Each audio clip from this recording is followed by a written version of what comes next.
Hello मित्रांनो, India versus England test series मधली जी फिफ्थ टेस्ट मॅच आहे ती काल ओव्हलच्या ग्राउंडवर सुरू झाली. काल फिफ्थ टेस्ट मॅचचा पहिला दिवस होता. नेहमीप्रमाणे इंग्लंडने टॉस जिंकला. या सिरीजमध्ये एकही टॉस इंडियाला जिंकता आलेला नाही.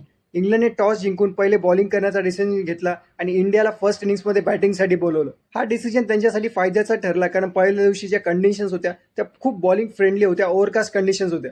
पहिल्या दिवसाचा खेळ संपता संपता इंडियाच्या 6 विकेट्स पडल्या होत्या आणि 204 रन झालेले होते.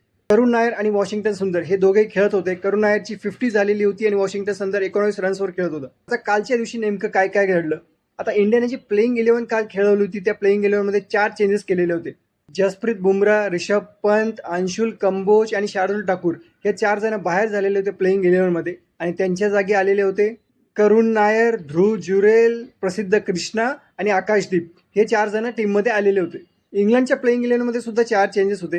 Ben Stokes, Jofra Archer, Brydon Carse आणि लिएम डॉसन हे 4 जण बाहेर गेलेले होते आणि Jacob Bethell, Gus Atkinson, Jamie Overton आणि जॉश टंग हे 4 जण टीममध्ये ऍड करण्यात आलेले होते. काल इंडियाच्या विकेट्स ह्या लवकरच पडत गेल्या, पण तसंही जी कंडिशन्स होत्या ना त्या खूप बॉलिंग फ्रेंडली होत्या. म्हणजे आतापर्यंत पूर्ण सिरीजमध्ये एवढ्या बॉलिंग फ्रेंडली कंडिशन्स पहिल्या दिवशी नसतील जेवढ्या कालच्या मॅचमध्ये होत्या. इंडियाची इनिंग सुरू झाली तेव्हा यशस्वी जयस्वाल लवकरच आउट झाला.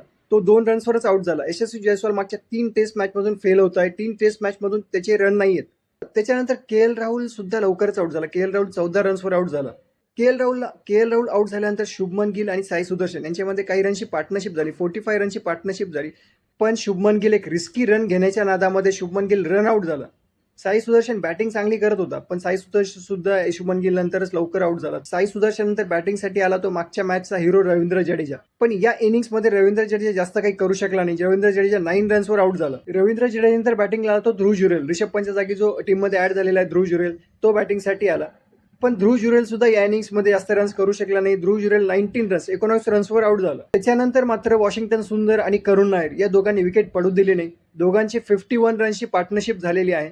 करुण नायरने आपली 50 कंप्लीट केलेली आहे. करुण नायरसाठी हा लास्ट चान्स होता. करुण नायरला या मॅचमध्ये ऍड करण्यात आलं होतं, त्याच्यासाठी जवळपास लास्ट चान्स होता, पण त्याने ऍटलिस्ट या टेस्ट मॅचमध्ये ते रन्स केले. त्याची 50 कंप्लीट झालेली आहे आणि वॉशिंग्टन सुंदर 19 रन्सवर खेळत आहे. कालचा दिवस संपता इंडियाचे 204 रन झालेले आहेत. 6 विकेट्स पडलेले आहेत.